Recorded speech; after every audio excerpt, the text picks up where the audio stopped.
Namo Buddhaya, Rahayu. Keluarga Dhamma TV senang sekali jumpa lagi dengan acara Cermin pada setiap Jumat, di mana ada perubahan di tahun 2016 ini. Kita berganti di hari Jumat setiap pukul 19. Nah, kita mulai acara ini dengan harapan Cermin bisa menjadi cerminan bagi masyarakat. Masyarakat bisa mengambil esensi dari acara kami dalam setiap cermin ini ada di ruang keluarga Anda.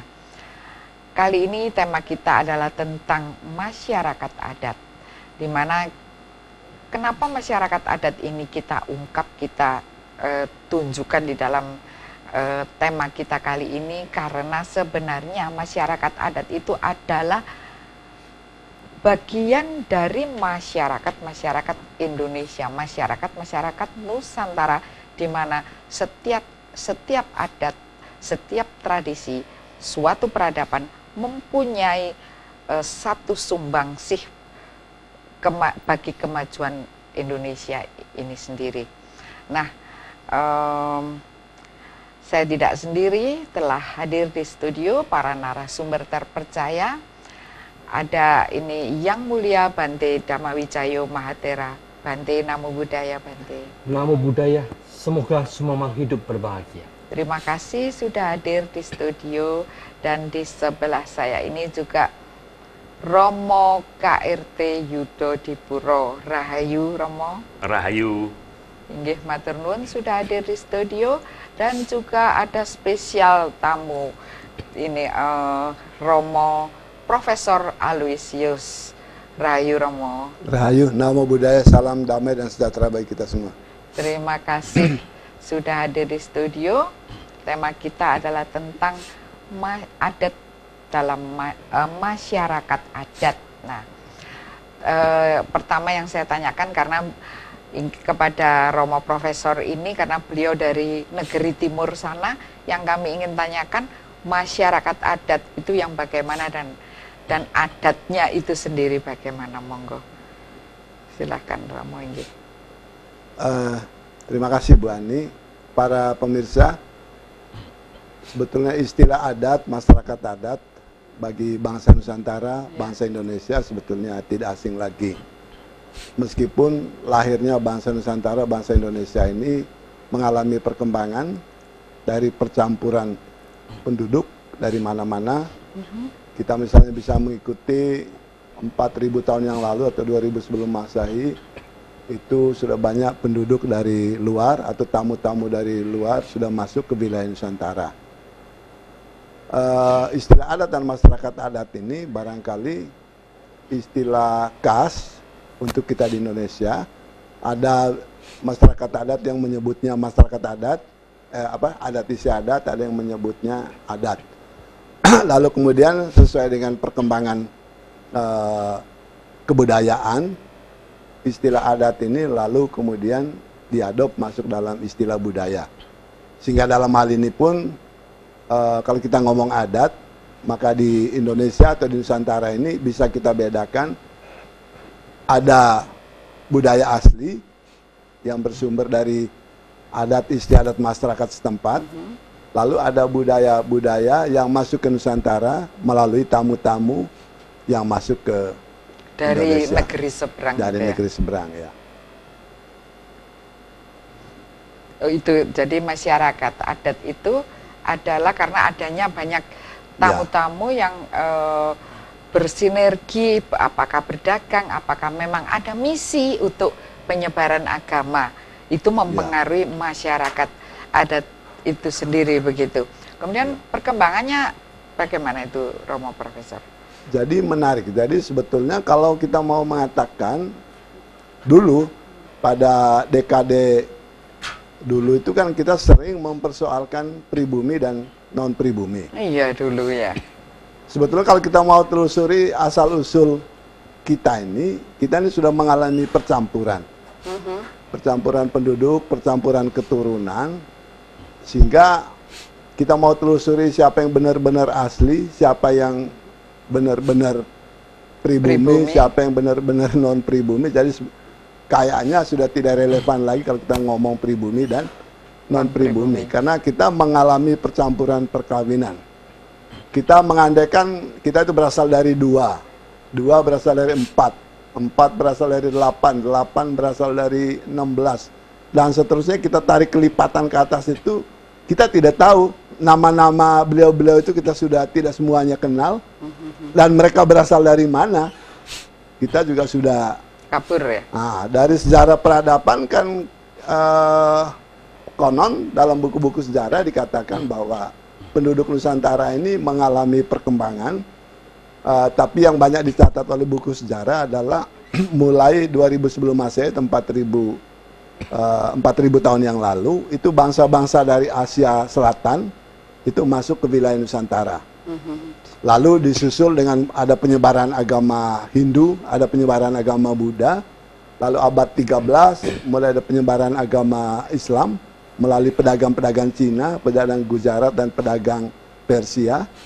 Lalu abad 16 baru mulai masuk Portugis dan Belanda. Ya, di samping mereka berdagang juga mengajarkan agama Kristen dan Katolik. Dan seterusnya sampai kita dijajah Belanda, dijajah Jepang, lalu kemudian kita merdeka. Sampai hari ini. Iya. Jadi begitu keluarga Dhamma TV. Kalau menurut Romo Yudho, masyarakat adat itu yang bagaimana? Nggih, matur nuwun. Rahayu para pemirsa. Rahayu.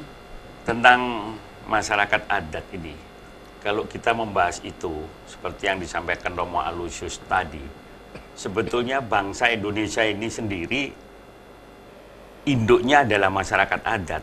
Karena jauh hari sebelum bangsa Indonesia ini terbentuk, masyarakat adat itu sudah ada. Yeah. Karena masyarakat adat ini itu merupakan suatu kodrat dari Yang Maha Esa. Di Indonesia ini atau Nusantara pada waktu itu, ada lebih kurang 300 suku bangsa. Di Indonesia? Di Indonesia, yang tersebar di pulau-pulau itu, dan terutama yang paling banyak di Kalimantan, itu ada lebih kurang 120 suku bangsa. Yang di Irian atau Papua itu 109 suku bangsa. NTT itu ada lebih kurang sekitar 70 ya Romo ya? 50-an lah. Tinggi ya. Di Jawa sendiri juga cukup banyak. Ini kalau di total hampir 300. Nah, itu namanya masyarakat adat semua waktu itu. Karena belum ada unsur-unsur dari luar yang mempengaruhi. Dan itu memang kodrat, itu ciptaan Yang Maha Esa. Nah, itu leluhur-leluhur kita dulu ya, semua adat. Itulah masyarakat sendiri kalau dikatakan secara ilmiah, secara akademis, yang namanya masyarakat adat itu mereka itu suatu ikatan sosial ya, suatu ikatan sosial di antara mereka yang memiliki wilayah tertentu, daerah teritorial, memiliki daerah tertentu, dan mereka itu bisa berinteraksi dengan berbagai macam cara, berlandaskan moral dan adat, dan di dalamnya itu ada aturan-aturan adat. Nah, ini semua digunakan untuk berinteraksi antar mereka. Itulah. Sementara setelah muncul adat-adat yang lain, para tamu yang muncul ke negeri ini menjadi rancu lagi. Rancunya apa? Seakan-akan masyarakat adat ini dianggap sudah nggak ada lagi. Bahkan akhir-akhir ini sering dibicarakan mengenai hak masyarakat adat, terutama yang berkaitan dengan daerah teritorial, yang sering dikatakan secara hukum namanya tanah ulayat gitu. Itu sudah banyak nggak ada lagi. Karena apa? Pemerintah sendiri nampaknya tidak hadir pada saat mereka mengklaim, iki wilayahku, ini tanah saya. Itu pemerintah sepertinya memang nggak ada di situ. Padahal secara hukum, Undang-Undang Dasar itu mengakui keberadaan tanah ulayat. Keberadaan masyarakat adat diakui oleh Undang-Undang Dasar. Dan itu tercantum sekali di dalam Undang-Undang Dasar pasal 18B ayat 2. Jadi mengakui keberadaan masyarakat adat dan melindunginya. Kemudian di setiap daerah, dengan adanya Undang-Undang Otonomi Daerah, setiap kepala daerah punya kewajiban untuk menjaga, melestarikan, dan memberdayakan masyarakat adat.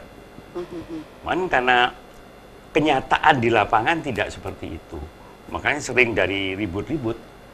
Itu kira-kira sementara seperti itu. Matur nuwun. Jadi keluarga Dhamma TV ternyata bahwa masyarakat adat itu sudah ada sebagai cikal bakal suatu kelompok manusia, di mana karena adat di situ ada wilayahnya, ada topografinya ya, kemudian juga ada bahasa dan ada adat istiadat setempat. Dan pada seperti dikatakan di dalam mungkin buku ya, apa itu, preambul dari UUD kita itu bangsa yang ramah tamah. Apa tercantum di mana itu bahwa kita adalah bangsa yang ramah tamah? Itu menurut Romo Profesor bagaimana?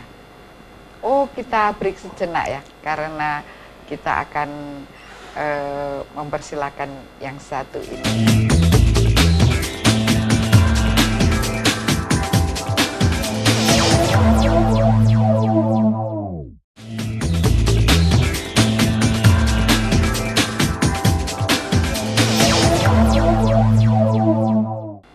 Baik, kita lanjutkan bincang-bincang kita. Sudah banyak SMS yang sudah masuk. Tadi sudah dijelaskan dengan panjang lebar. Nah, ini ada pertanyaan ini. Dari 0838485 sekian-sekian. Dhamma TV, kenapa zaman sekarang kita membakar kemenyan dan persembahan bunga dikatakan musyrik, pemuja setan, padahal wewangian bunga itu adat leluhur kita? Monggo Romo Yuto, nanti juga Romo Alu menjelaskan sedikit. Matur nuwun, rahayu para pemirsa.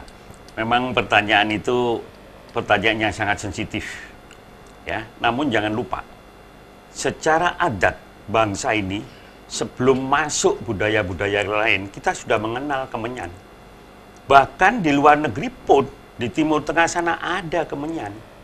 Penggunaannya tentu masing-masing, monggo, terserah bagaimana caranya. Sementara dari pertanyaan tadi seakan-akan di Indonesia kalau bakar menyan dianggap musyrik. Padahal Bapak penanya Katolik agamanya, Bu ya? Bapak, yang berikutnya nanti. Iya. Bapak penanya itu yang masalah menyan, kalau nggak salah di gereja sendiri ya Romo ya, itu pun kemenyan digunakan. Juga pakai kemenyan, para pastor itu. Nah, khususnya orang Jawa, memang kemenyan itu nggak bisa lari.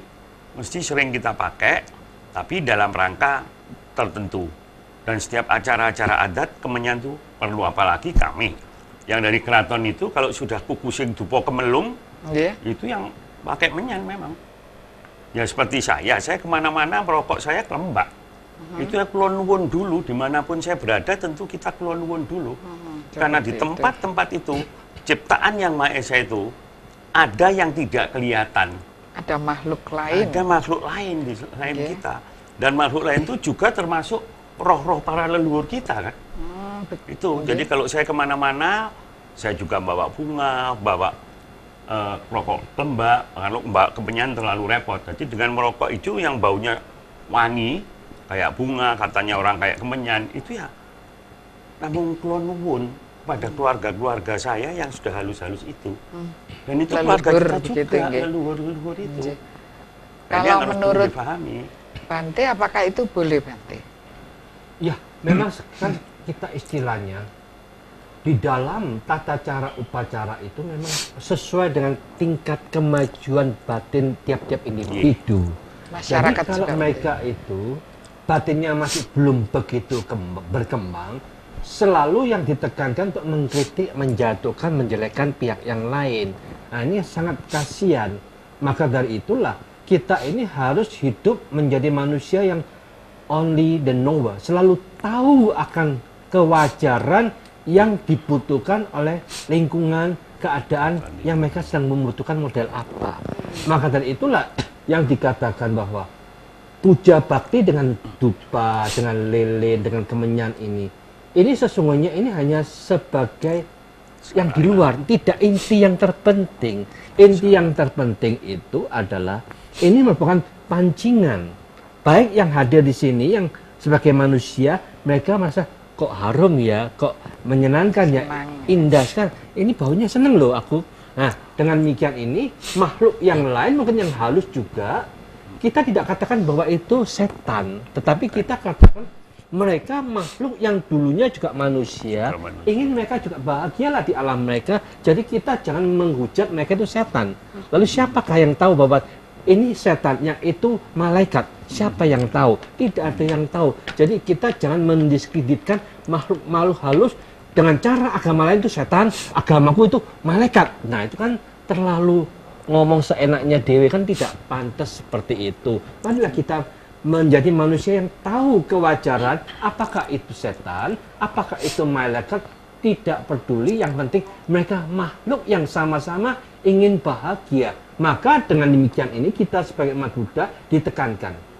Kita tidak usah pakai model macam-macam bunga, dupa, menyan, itu tidak usah, tidak apa-apa, tetapi kita pakailah kekuatan pikiran kita, dibangkitkan dengan OE, OA, Meta, Putro. Semua makhluk yang dari laki-laki maupun yang perempuan, kita harapkan mereka berbahagia dengan sungguh-sungguh, dengan murni, dengan sepenuh hati kita, tidak ada pamrih terhadap mereka itu bisa diterima oleh semua makhluk, mereka akan bahagia. Jadi misalnya puja bakti terhadap leluhur tanpa bunga, tanpa lilin, hanya niat yang khusyuk bisa, Bante? Bisa, sangat bagus. Jadi puja bakti untuk leluhur itu memang ada sesuatu teknik untuk memahami. Kita memanggil mereka dulu, lalu kita ajak bersama-sama minta maaf dari semua kesalahan yang pernah mereka lakukan. Dari sana kita tegaskan, kamu harus punya pegangan. Ini loh, 3 berlian harus kamu punyain, dan bertekad punya ucapan dan perbuatan yang baik dan benar. Itu akan menjadi kekuatan yang mampu Anda bawa di alam selanjutnya. Jadi tidak perlu merasa takut, merasa memuja setan, Bante ya, karena itu leluhur sendiri. Ya, maka dari itu kita juga bukan mengatakan bahwa mereka itu setan, tetapi kita katakan siapa saja makhluk manapun juga kita anggap mereka adalah makhluk. Dalam tanda tanya, apakah itu mereka lebih tinggi dari manusia? Apakah mereka lebih bawah dari manusia? Kita norekan. Yang penting mereka adalah makhluk yang mengharapkan bahagia. Bagaimana teknik kita bisa membahagiakan semuanya? Jadi kalau kita, cara sembahyang kita itu tidak mendiskreditkan siapapun juga, siapapun welcome lah. Dengan harapan mereka bahagia. Kalau kita belum untuk mendiskreditkan, menjelekkan, merendahkan, itu setan-setan yang mereka dipuja. Kan siapa sih yang dari mereka yang tahu sungguh-sungguh itu bahwa setan? Kalau mereka tidak tahu sesungguhnya, ya sudahlah, tidak usah ngomong lah. Mengapa kita menjelekkan kelompok yang lain? Alangkah indahnya manusia yang tahu dengan jelas, mereka baru berbicara, oh tujuannya ini bagaimana mereka bahagia, makhluk bahagia, kita yang hidup juga bahagia. Lah bareng-bareng podo happy nih kan enak. Iya.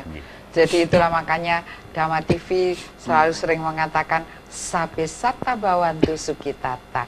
Semoga semua makhluk berbahagia. Rahayu Sagung Dumadi. Luar biasa sekali ternyata Bante doa itu.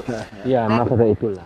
Mudah-mudahan kita semua bisa mempraktekkan, karena kalau semua bahagia kita jadi bahagia juga.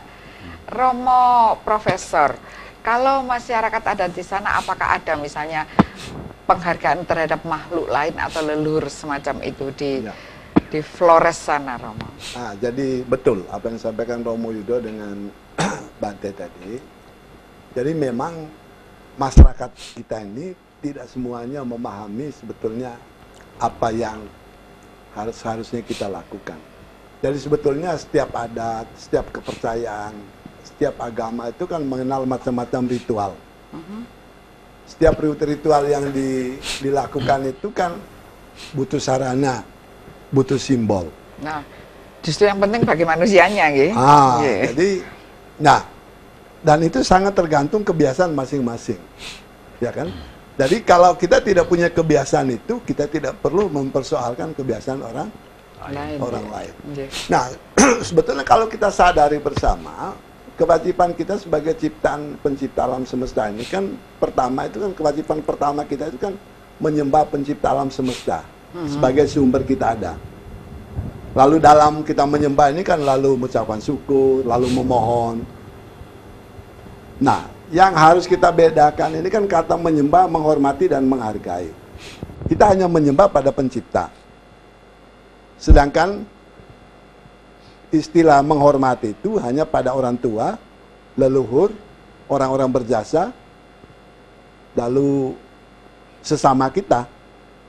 Kepada ciptaan yang lain kita tidak menyembah, kita tidak menghormati, tapi menghargai. Betul. Jadi baik yang ciptaan yang kasat mata selain manusia maupun ciptaan yang tidak kasat mata, kita tidak menyembah. Nah, barangkali yang menjadi persoalan itu kan ada ritual-ritual yang berhubungan dengan ciptaan yang tidak kasat mata. Itu tiap masyarakat itu punya kebiasaan masing-masing. Misalnya di daerah saya, kalau mau mengundang leluhur, sebelum ada acara adat, diadakan ngundang leluhur itu hanya pakai simbol telur. Telur ya? Telur, disampaikan ucapan, segenap leluhur kami mau mengadakan acara adat, mohon kehadirannya bersama kami, lalu telur itu dipecahkan, lalu Demikian pun terhadap ciptaan yang lain. Orang daerah saya itu kalau mau berkebun, membuka kebun baru, pada saat dikerjakan, mulai ditanam, itu permisi pada ciptaan-ciptaan yang ada di situ. Di sekitar tempat. Kadang-kadang kan di situ ada rawa-rawa, ada sungai, ada pohon. Konon, menurut kepercayaan mereka, di tempat-tempat tertentu itu kan ada komunitas yang mendiami. Minimal mungkin kalau yang kasat mata, apakah semut atau sarang ular. Ada ciptaan yang menempati di situ. Kan manusia yang beradab kan harus menghargai mereka. Jangan mentang-mentang karena paling sempurna, lalu tidak menghargai ciptaan yang lain. Jadi, sebetulnya masyarakat adat atau kebiasaan agama, sebetulnya ritual-ritual semacam itu bukan menyembah, tapi menghargai ciptaan yang lain. Jadi memang harus dibiasakan untuk dibedakan, menyembah itu hanya kepada pencipta, menghormati orang tua, leluhur, orang-orang berjasa, dan sesama, lalu menghargai semua ciptaan, baik yang kasat mata maupun yang tidak kasat mata. Nah, mungkin itu yang tidak banyak memahami itu, lalu kita dalam keadaan ketidakngertian kita, lalu seolah-olah semua ritual-ritual itu menyembah berhala. Jadi sebetulnya kalau kita pahami, tidak ada itu menyembah berhala. Hanya kita membedakan mana yang menyembah, mana yang menghormati, mana yang menghargai. Mungkin Jadi, gitu, Bu Ani. Seperti itu keluarga Dhamma TV telah dijelaskan oleh Romo Profesor. Bante, ini ada pertanyaan khusus untuk Bante. Mohon maaf Bante, bagaimana cara menghormati atau menghargai makhluk lain? Mohon petunjuk dan mohon maaf. Kalau di Buddha bagaimana menghormati makhluk lain atau menghargai, Bante? Ya sesungguhnya kalau kita lihat dan kita renungkan, menghormatin, menghargain itu, bahwa bagaimana saya bahagia, mereka juga mau seperti itu. Bagaimana saya menderita, jangan membuat penderitaan itu pada orang lain juga, makhluk manapun juga. Jadi sama-samalah kita harus menilai ke dalam diri kita. Kalau kita mengharapkan aku bahagia, ya kita juga harapkan mereka bahagia. Aku bebas dari kebencian, ya harapkan mereka juga bebas dari kebencian. Aku bebas dari penderitaan, harapkan mereka semuanya bebas dari penderitaan. Itu kita menghargai bahwa kita punya kesetaraan, ingin mencapai kondisi yang seperti itu, sama-sama lebih bahagia dari sekarang dan setiap saat tambah bahagia lagi. Semua ini memang kita sekarang harus memahami makhluk yang lain itu dulunya adalah seperti kita manusia, karena energi pikirannya inilah yang berkontinuitas sesuai dengan kebiasaan-kebiasaan dia waktu hidup di bumi ini. Apakah kebiasaan itu condong ke arah positif, dia akan bahagia kelaknya? Apakah dia condong ke arah negatif, itu yang mengakibatkan mereka susah di alam selanjutnya. Tetapi walaupun dia susah, kita bukan mengejat, menghukum mereka itu setan, atau kita tidak ingin dengan mereka, tetapi kita harapkan ayolah kita bareng-bareng mengharapkan mereka juga sadar, kalau bisa diangkat. Bagaimana mereka bisa tambah bahagia, tambah tahu akan jalan yang terang, Dhamma mendapatkan teknik yang terbaik di dalam merubah cara berpikirnya sehingga mereka tambah bahagia. Itulah menghargai dan menghormati mereka. Begitu. Tadi ya ada yang bertanya tentang bagaimana cara menghargai makhluk lain. Baik, kita jeda sejenak, kita pikirkan. Banyak sekali SMS yang sudah masuk, silakan SMS maupun menelpon. Kami yang di Dhamma TV selalu mengupayakan kebahagiaan bagi semua pemirsa Dhamma TV. Tetap di Dhamma TV.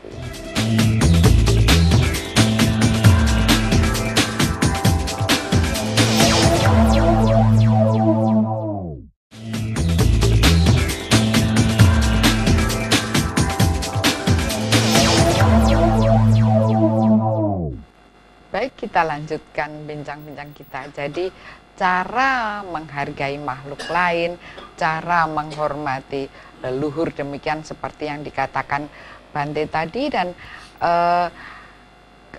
kalau cara di Buddhis sendiri ketika Magha Puja atau apa itu cara menghormati leluhur itu, acaranya apa Bante namanya? Ya, sesungguhnya Magha Puja ini kita pas di-combine. Saat ini kan kita baru sing tahun baru, sing Imlek ya. Tahun baru Imlek ini biasanya 1,5 bulan sesudah Imlek itu mereka ada upacara untuk apa itu terang bulan dah, ya toh.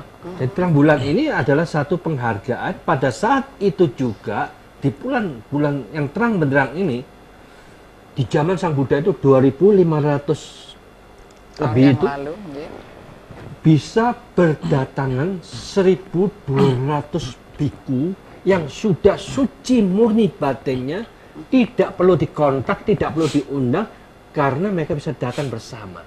Karena memang di zaman Sang Buddha itu masing-masing biku tuh kesaktinya sudah paling top lah, paling hebat, mampu mendeteksi gelombang pikiran tiap-tiap biku yang lain.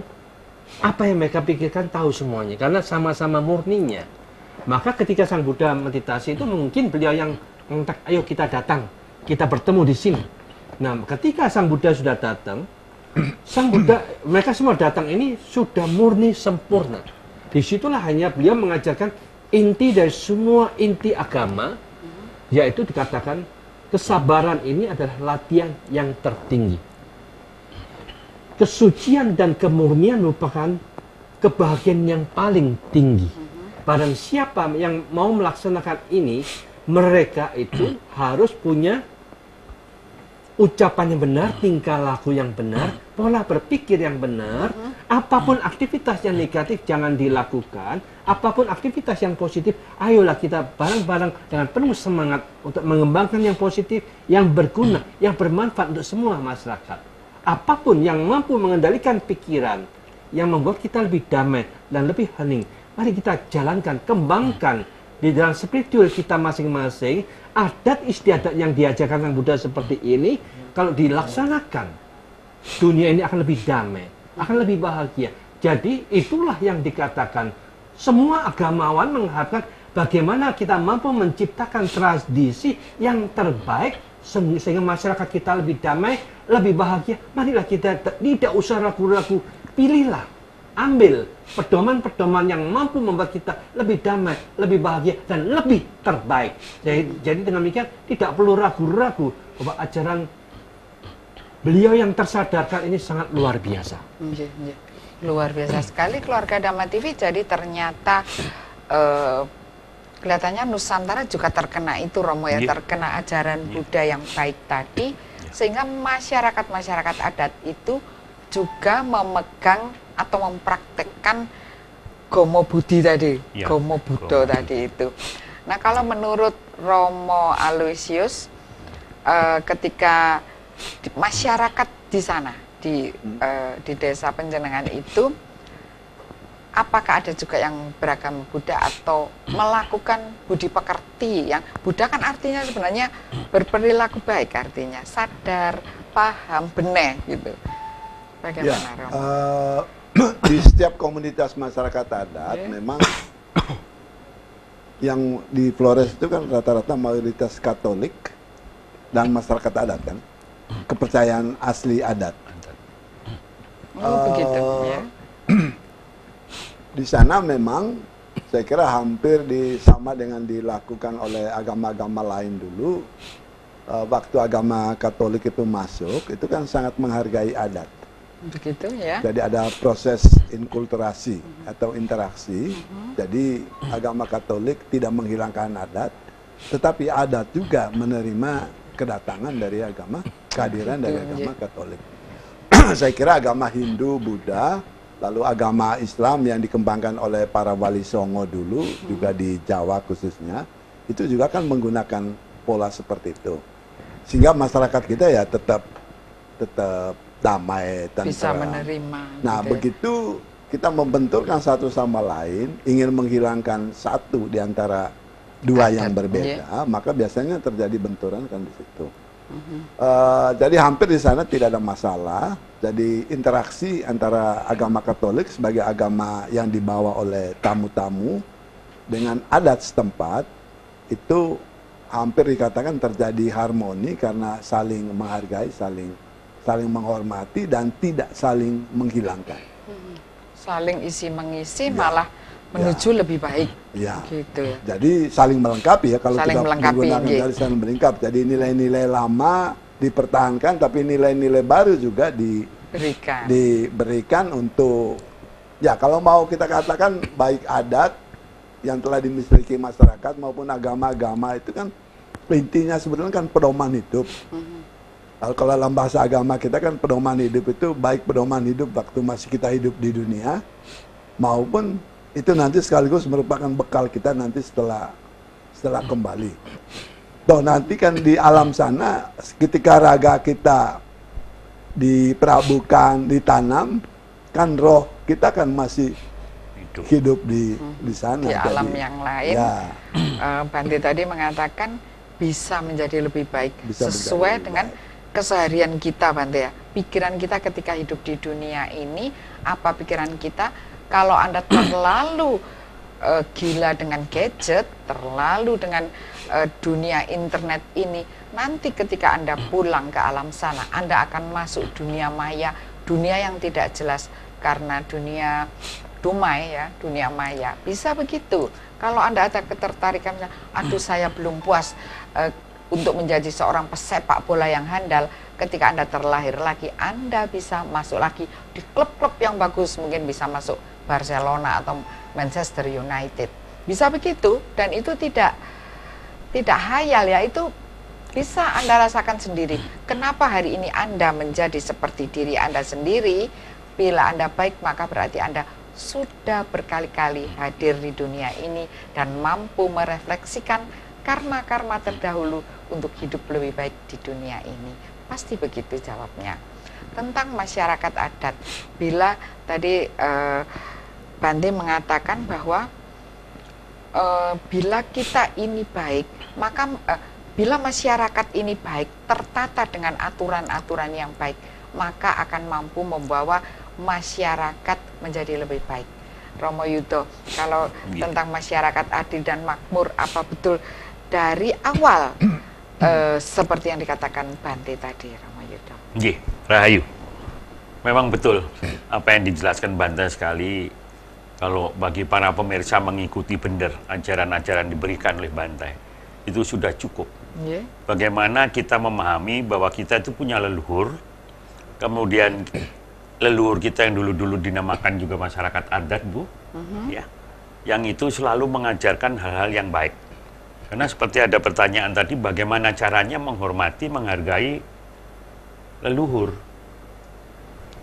Di seluruh Indonesia, yang terdiri dari 17.000 pulau, dan lebih kurang 300 suku bangsa, itu kalau mau bercocok tanam, mau bepergian, mau berlayar mencari ikan, mau punya adat mantu, apa saja, selalu menggunakan tata cara adat. Dan itu termasuk tugas-tugas untuk menghargai para leluhur tadi. Misalnya mau tanam, itu mesti ada.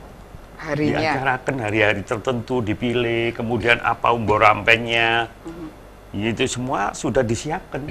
Apalagi mau mantu, hajatan mantu itu juga acara adat. Itu soal doanya boleh aja macam-macam, monggo. Tapi untuk menghargai para leluhur, itu yang kita kerjakan. Dan pada dasarnya saat ini banyak orang atau para pemuda kita yang cenderung tidak mau tahu lagi kepada adat leluhur. Karena alasan mereka simpel, itu sudah kuno. Nah, yang diikuti yang sekarang yang baru-baru. Tapi mereka lupa bahwa mereka itu ada ya karena yang kuno-kuno itu yang harus kita pertahankan. Dan nggak ada ajaran leluhur itu yang jelek, itu nggak ada. Pasti semua yang berkaitan dengan adat, perilaku, toto kromo setiap hari itu ajaran leluhur. Pasti kuno itu. Iya, dianggap kuno malah toto kromo. Khususnya Jawa, ya. Bagaimana nyungkem kepada orang tua, itu aja dianggap kuno. Mereka lebih cenderung menggunakan tata cara dari luar. Betul. Nah, ruginya apa sekarang? Bangsa ini seperti tidak menjadi tuan rumah di negaranya sendiri. Bahkan kita cenderung seperti tamu sekarang. Kalah sama tamu-tamu yang datang itu. Nah, ini yang harus kita pertahankan, terutama pada keluarga-keluarga untuk memberdayakan tentang adat tadi. Jadi kita harus mulai dari keluarga, terutama ibu-ibu, Bu Ani, Nun Sewu. Karena anak-anak kita itu maju mundurnya tergantung ibu terutama. Saya rasa itu, hingga di samping itu juga dijaga betul. Para putra ini tadi ada yang nyebut bahasa Jawa aja sudah tidak bisa. Itu sedih, saya sebagai orang Jawa sedih. Yang salah siapa? Keluarga, orang tuanya. Jangan menyalahkan guru. Tapi dari keluarga kita sudah tidak menggunakan bahasa Jawa. Khusus orang Jawa ini ya. Jangan-jangan di tempat Romalu juga begitu. Keluarga-keluarga sana tidak menggunakan bahasa sukunya. Itu. Bahkan kemarin saya perhatikan ada bacaan bahasa Indonesia saja, bangsa kita ini sudah nggak mau anak-anak kita. Maunya bahasa asing, semua yang dipakai itu. Kira-kira begitu. Matur nuwun. Jadi sekarang ada pergeseran nilai-nilai pada adat dan penghargaan terhadap leluhur. Kita kupas lebih dalam lagi pada segmen berikut. Tetap di Dhamma TV.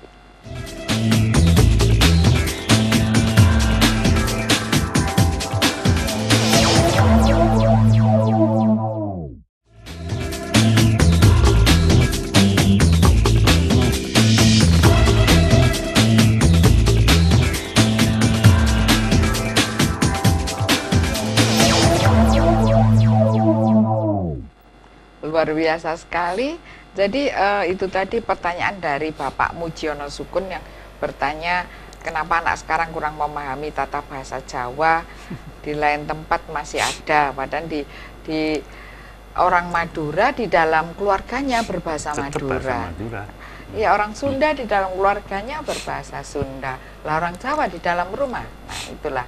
Coba kita cari apakah kita masih berbahasa sendiri di dalam rumah, karena bahasa itu mengantar budaya, mengantar adat. Jadi doa-doa atau apapun itu selalu disampaikan dalam bahasa leluhur. Jadi disitulah nanti kalau bahasa itu tetap dipelajari, maka anak-anak akan tetap berbudi pekerti sesuai dengan ajaran bahasanya tadi. Kemudian menuju kata tadi saya bertanya tentang adil dan makmur atau kemaslahatan suatu masyarakat, tentu tergantung dari kelompok-kelompok masyarakat yang mendukung dari negara itu. Kalau menurut Romo Alu, apakah itu di dalam undang-undang kita ada, Romo? Perlindungan terhadap masyarakat adat gitu, itu bagaimana, Romo? Sebetulnya kan di pembukaan Undang-Undang 45 kita kan di alinea keempat itu kan mulai dengan kalimat melindungi segenap bangsa Indonesia dan seluruh tumpah darah Indonesia dan seterusnya. Jadi siapapun yang mendiami Nusantara, siapapun yang mendiami Indonesia. Kan negara punya kewajiban, punya tugas untuk melindungi tanpa membeda-bedakan. Ya kan? Lalu tujuannya kan melindungi, mencerdaskan bangsa dan seterusnya, lalu berdasarkan nilai-nilai yang telah kita miliki, itu yang kita sebut sebagai nilai-nilai Pancasila. nilai-nilai Pancasila yang kita miliki ini sebetulnya kan sangat luar biasa, yang barangkali juga bangsa lain kan bisa iri juga. Betul, karena tidak punya seperti itu. Karena katakan sila ketuhanan yang maha. Ya. Sila ketuhanan maha yang dimiliki bangsa Indonesia ini kan adalah ketuhanan yang sifatnya universal menurut macam-macam agama dan kepercayaan. Jadi kita memiliki nilai ketuhanan yang universal. Ada penelpon sebentar, kita terima dahulu. Halo, selamat malam. Halo, selamat malam. Inggih, dari Purnomo Surpat. Bapak Purnomo, monggo. Iya. Ini saya mau menanggapi yang itu, ada pertanyaan antara sirik dan musik itu tadi ya. Dengan media apa itu tadi? Bunga. Kemenyan, ya. Iya. Ini Bu Ani, kita sebagai generasi muda harus menggunakan rasio dan akal kita. Itu kalau ada generasi yang mudah terprovokasi, mudah terpengaruh dengan pernyataan-pernyataan yang katanya menggunakan kemenyan, bunga, itu bagian dari musik dan sirik, itu salah besar. Salah besar. Saya sebagai generasi muda dan sebagai merasa nih, sebagai Lemuria Jawa itu mengatakan salah besar. Musrik dan sirik itu yang tahu hati kita, orang lain tidak akan tahu. Begitu. Jadi kita harus nguri-nguri budaya kita. Makanya saya menghimbau kepada generasi muda, terus apa itu, bacalah banyak sejarah, bacalah sejarah sesuai apa yang dikatakan Bung Karno dalam buku Jas Merah. Jangan sekali-kali melupakan sejarah. Itu nanti kita banyak tahu mengenai kehidupan masa lalu bangsa kita. Seperti para wali dulu, mereka nggak tahu yang namanya parfum. Sekarang aja ada parfum. Dulu yang menggunakan Bunga. kemenyan, bunga, bahkan dalam sejarah versi siapa itu, Sunan Gunung Jati dalam peresmian Keraton Cirebon dulu menyembelih kerbau dan kepala kerbau taruh di salah satu pojok di alun-alun. Itu namanya menguri-nguri budaya. Itu aja. Selamat malam, hidup Lemuria Jawa. Luar biasa sekali. Saya agak terkejut ini kepada Bapak Purnomo ini yang mengatakan Lemuria, padahal kita punya Gunung Muria. Dan ada kata-kata dari bahasa asing yang mengatakan Lemuria. Le itu di sini artinya itu adalah the atau sang atau si. Muria. Muria itu mulia. Biasanya kan ada R dan L yang tercover begitu. Monggo bisa dijelaskan mungkin Romalo, silakan. Ya, kita juga, bangsa kita sangat luar biasa, memiliki sila keadilan sosial bagi seluruh rakyat Indonesia. Inti dari sila keadilan sosial bagi seluruh rakyat Indonesia itu kan sebetulnya ada dua kata kunci.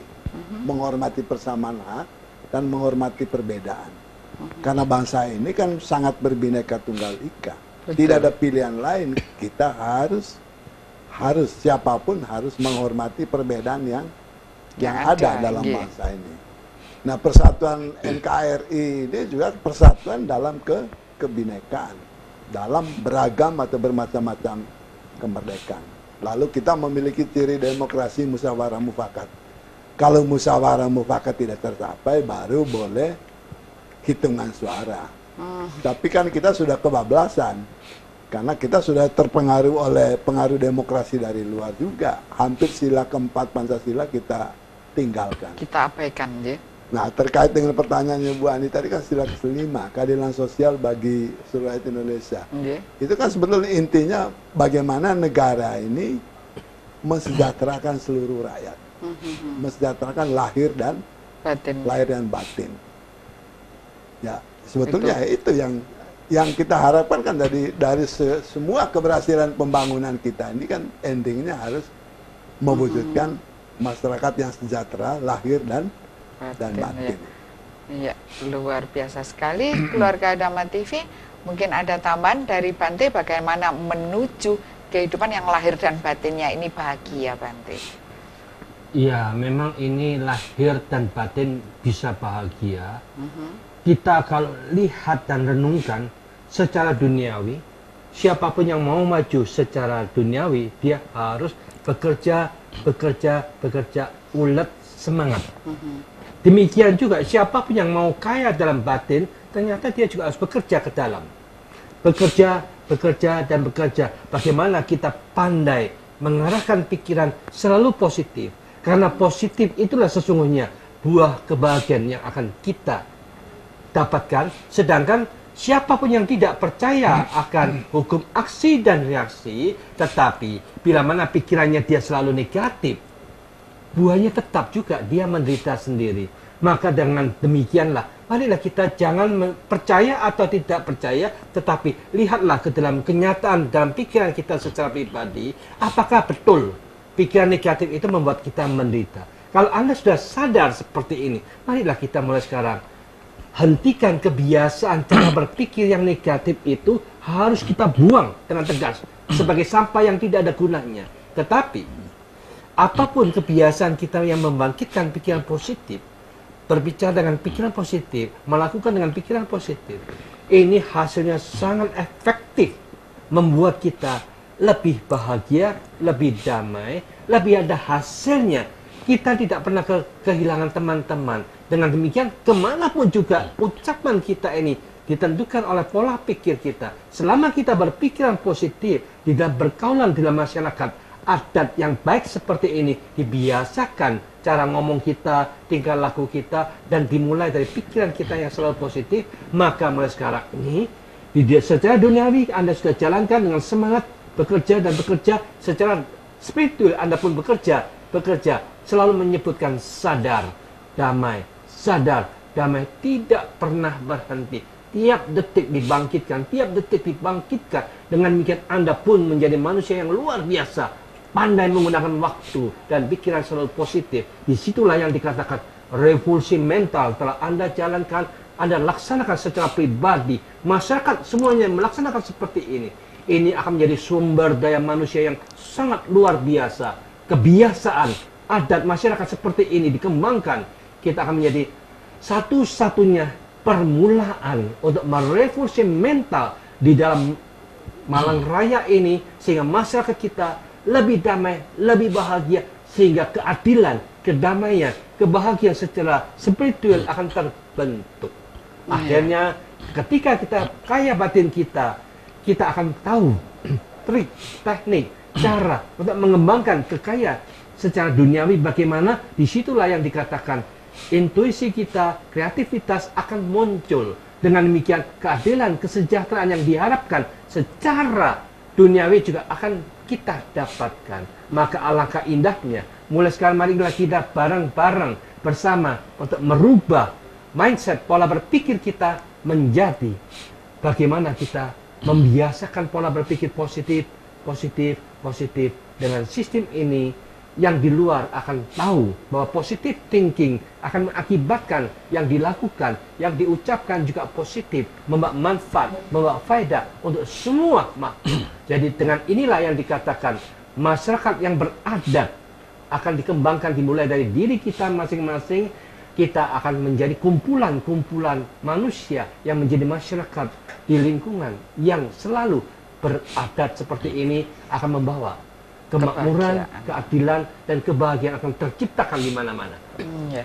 Luar biasa. Andai kata itu bisa tercipta, apa yang dikatakan Bante tadi, Romo, itu luar biasa. Dahulu itu apakah betul begitu? Sehingga kerasanya manusia dulu itu sabar semua, suka meditasi semua, saling menghargai, gotong royong. Apa bermula dari seperti yang dikatakan Bante tadi, Romo? Nggih, matur nuwun Bu Ani. Rayu para pemirsa. Nampaknya sudah mulai lebih terang benderang ya. Cara berpikir kita itu yang diutamakan. Tapi bagi saya yang saya kembalikan pada para pemirsa, tadi Mas Purnomo itu juga sudah mulai generasi muda yang sudah mulai memahami. Bukan hanya masalah jas merah saja, Mas Purnomo. Tugas Anda sekarang menyampaikan semua pengetahuan Anda kepada generasi muda, sehingga mereka jangan gampang-gampang menuduh orang lain tidak benar. musik, syirik, segala tadi. Ya, monggo kita sampaikan semua bersama-sama para pemirsa, apalagi yang dibicarakan Bante tadi, mulailah dengan berpikir positif. Karena itu dari ajaran leluhur juga begitu. Terbukti apa? Para tamu-tamu yang datang itu kita secara positif menerima kehadiran mereka. Gitu, terbukti seperti itu. Dan ini kita kembangkan terus keseharian kita, supaya kita sendiri, terutama khususnya yang bagi merasa orang Jawa, ngaku Jawa lek ngerti Jawamu. Itu yang paling penting. Artinya? Yes, artinya, laksanakanlah hal-hal ajaran para sesepuh kita, terutama yang berkaitan dengan toto kromo, bahkan dengan bahasa saja. Tadi dikatakan sampai anak-anak kita tidak ngerti bahasa Jawa, sing salah sopo. Nah, keluarga-keluarga inilah yang kita kembalikan di rumah, gunakan itu. Jangan bahkan cenderung kemarin ada berita, bahkan saya baca besar-besar, anak-anak kita yang muda-muda sekarang itu bahasa Indonesia saja sudah mulai nggak tahu. Keseharian mereka dituntut untuk berbahasa asing. Nah ini lucunya, keluarga kok juga menyetujui seperti itu. Ayo, kita kembalikan kepada jati diri, kembalikan kepada ajaran para leluhur, adat-adat itu kita laksanakan supaya kita menuju arah yang akan berbahagia nantinya. Menjadi ke arah masyarakat yang lebih baik, adil makmur, dan kertora harjo. Itu harapan kita. Baik keluarga Dhamma TV, kita masih punya satu segmen lagi, tetap di Dhamma TV, kita segera kembali.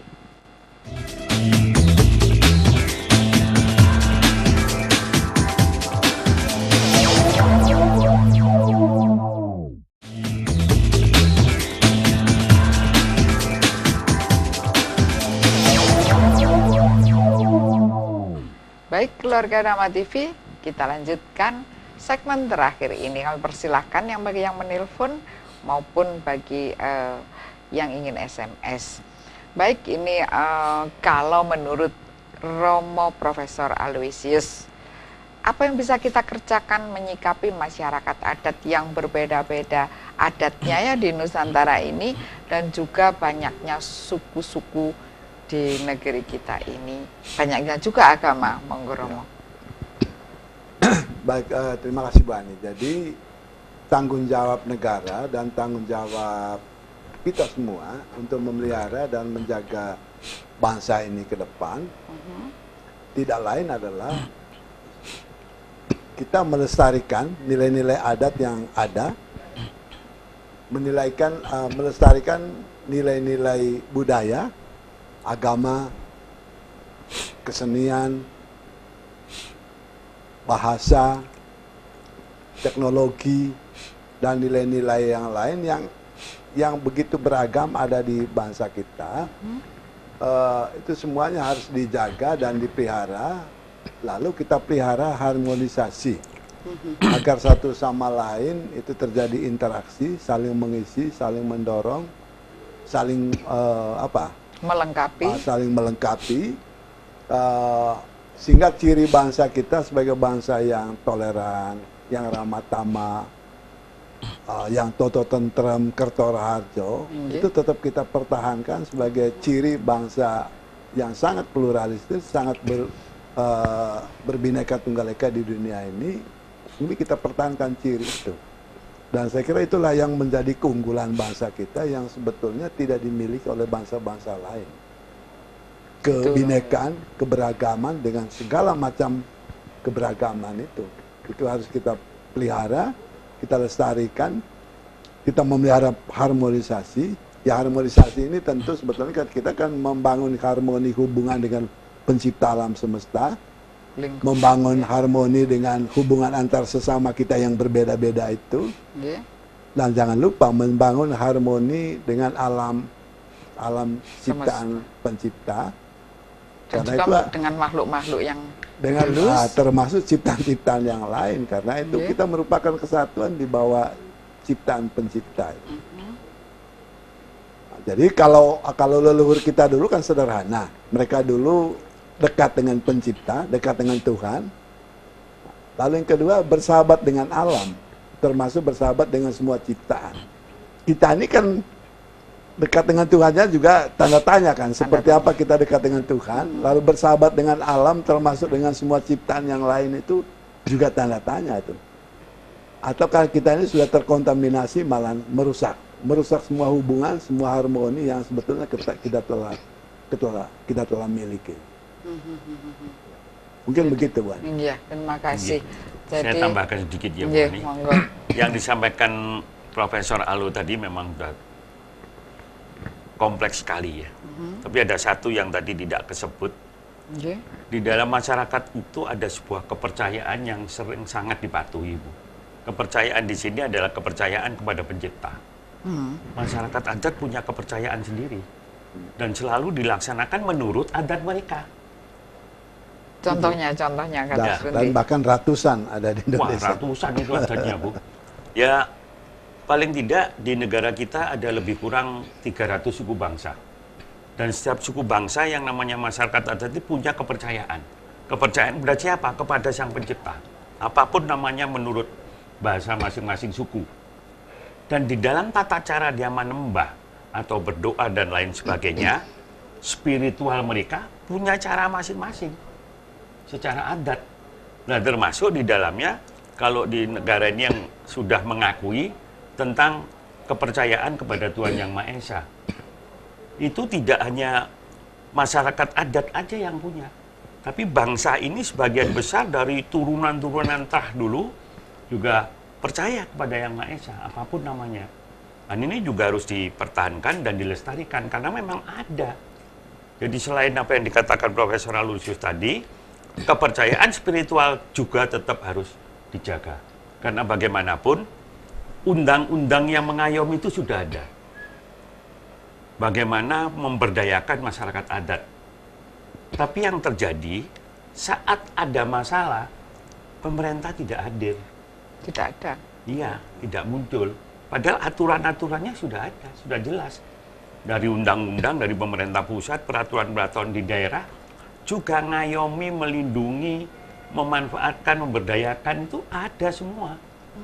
Cuman mereka nggak muncul gitu loh, Bu. Nah, ini yang sangat riskan, sehingga bagaimana kita mau menuju ke arah keadilan sosial yang nomor 5 tadi. Untuk Pancasila yang kelima ini. Bagaimana kita mau muncul ke situ? Karena hal-hal yang bersifat adat ini sudah sepertinya nggak sudah diabaikan begitu saja. Nah, ini harus kita pertahankan. Nah, untuk mencapai apa yang dijelaskan Bante tadi, berpikir positif, berbuat yang baik, itu semua tidak lepas dari ajaran Pancasila yang diberikan, yang menjadi ideologi bangsa ini. Karena intinya Pancasila itu adalah hidup bergotong royong. Nah, orang yang bisa hidup gotong royong itu ya mesti orang-orang yang hatinya baik, yang sering memperoleh pencerahan seperti Bante dijelaskan tadi, yang selalu berpikir positif. Ini yang harus kita pertahankan. Kira-kira itu sedikit tambahan dari saya. Kalau tentang sila keempat, itu apakah sering dilakukan? Ada penelpon, kita terima dahulu. Halo, selamat malam. Selamat malam. Iya, dari mana Bapak? Ini dari Sis Malang. Iya, Pak Sis Malang, silakan. Ya, saya mau menanya kepada Pak Romo Yudo sama Profesor Rafael, apa yang dibicarakan itu. Silakan. Halo, Iya, silakan. Yang ditanyakan apa? Romo Yudo yang terhormat dan Profesor yang terhormat, selamat malam. Selamat malam. Pak, untuk keseluruhan apa yang tadi diharapkan oleh masyarakat mengenai kehidupan, tata tertib kehidupan sekarang, dari mana harus dimulai sekarang ini? Saat ini sudah terjadi hal-hal yang menyimpang. Ya. Apalagi pengertian Pancasila. Ya baik Pak, sudah bisa kami tangkap apa yang panjenengan inginkan. Terima kasih Rahayu. Monggo katuran dijawab. Matur nuwun. Sedikit ya. Kalau tidak salah ini suaranya Romo Susilo nih dari daerah Wagir sana. Sugeng dalu Romo, pangapunten. Memang kayaknya sudah geseh semuanya Romo tentang Pancasila ini. Bahkan cenderung di pelajaran sekolah aja sudah tidak diajarkan lagi. Walaupun katanya sedang dirintis kembali mata pelajaran khusus tentang Pancasila. Itu saja tidak diajarkan, apalagi perbuatan kita sehari-hari. Dan ini kita butuh contoh dari para pemimpin. Dari para pengelola negara ini harus memberikan contoh bagaimana berlaku watak-watak yang seperti Pancasila yang diharapkan oleh pendiri bangsa. Dari situ nanti kita awali dengan kita sendiri, para pemirsa juga mulai mengawalinya, mengerti kembali tujuan negara ini didirikan untuk menuju ke sila yang kelima. Saya rasa itu, Bro. Matur nuwun Romo Susilo Rahayu. Matur nuwun. Yang Mulia Bante Dhammawijayo, jadi bagaimana kesimpulan-kesimpulan kita untuk membentuk masyarakat yang adil dan makmur, tentrem dan kertora harjo, Bante. Ya, inilah yang dikatakan kita harus memahamin di dalam Pancasila ketuhanan yang Maha Esa. Kita lupa bahwa segala sesuatu harus dimulai dari pikiran yang murni. Tidak ada pamrih untuk melakukan tugas apapun juga. Yang penting, marilah kita bertugas, melaksanakan tugas, kewajiban kita dengan murni, tanpa pamrih apapun juga. Itu istilahnya, dimulai sifat-sifat ketuhanan muncul dalam pikiran kita terlebih dahulu. Maka dengan demikian inilah kemurnian batin dan pikiran kita ini dibutuhkan kebijaksanaan, kepandaian dan trik, teknik, cara berpikir kita bagaimana pola pikir-pikir kita masing-masing ini menjadi lebih baik, lebih murni, lebih penuh dengan energi dan tetapi mengikuti jalur yang benar, yang baik, yang berguna, yang bermanfaat. Siapapun yang memulai pikiran seperti ini, jernih, bersih, pinter, pandai, jeli, mengikuti jalan yang benar dan baik itu, tidak merugikan siapapun juga, tidak mendiskriminasi siapapun juga, tetapi mengharapkan, ayolah kita bareng-bareng, mulai sekarang bersama-sama, mengikuti sistem, kebiasaan, adat para leluhur kita yang biasanya suka semedi, suka masuk Meditasi, apa itu? sanggar. Masuk diem, meditasi, hening yang Iya. dalam sekali selama seminggu. Iya, kadang-kadang begitu, lebih bahkan, Nah, Bante. maka lebih-lebih mereka yang sering melakukan seperti ini berarti mereka berusaha untuk menjernihkan pikirannya terlebih dahulu, melakukan dengan tepat dan benar, berani seperti ini. Tradisi ini sudah kurang dijalankan oleh banyak orang, maka mulai sekarang kita bersama-sama, marilah kita mulai sekarang bukan hanya untuk banyak meditasinya, tetapi kita harus pandai-pandai untuk mampu memanage tidur kita. Kalau kita dari dulu 8 jam, terus 8 jam, ini sangat disayangkan karena kita tidak mampu memanfaatkan waktu yang ada. Alangkah indahnya mulai sekarang kita memanage untuk menghemat waktu, yang tidur dikurangin, mulai seminggu ini kita kurangin, tinggal 7 jam. Tapi meditasinya dinaikkan 1 jam. Gitu. Minggu depan dikurang lagi, tinggal 6 jam. Meditasi dinaikkan 2 jam. Minggu lagi dikurangi tinggal 5 jam. Ini meditasi dinaikkan 3 jam. Dengan demikian inilah yang dikatakan quality batin kita masing-masing orang untuk ditingkatkan lebih damai, lebih bijaksana. Otomatis itu dengan sendirinya sumber penggerak hidup kita terletak dalam pikiran kita. Inilah yang menciptakan suka, duka, benar, salah, baik, buruk, kacau, tenang. Kalau kita sudah mampu membuat kita tenang, damai seperti ini, hakikat Tuhan yang Maha Esa kita jalankan, kita akan mampu bermasyarakat dimanapun juga. Kerakyatan itu akan terwujud, keadilan dan kemakmuran di mana-mana akan terbentuk dengan sendirinya. Yang lupa adalah membersihkan batin dan pikiran kita secara pribadi. Buatlah jernih, bersih setiap saat. Itulah jaminan yang akan membawa kita makmur dan bahagia. Sadu, sadu, sadu. Terima kasih Yang Mulia Bante Dhammawijayo Terima kasih Romo Yudo dan terima kasih Romo Alu. Pembicaraan kita tadi sangat menarik sekali. SMS juga datang bertubi-tubi, tetapi kita tidak mampu membacanya semua. Nanti akan kita baca di lain tempat dan akan kami unggahkan juga ke YouTube acara ini. Tunggu, dalam beberapa minggu akan ada di YouTube acara ini. Terima kasih keluarga Dhamma TV. Saya Hani Sonyarudi beserta seluruh kerabat kerja. Mohon pamit dan mohon maaf bila ada salah. Dan Dhamma TV selalu damai di hati. Rahayu.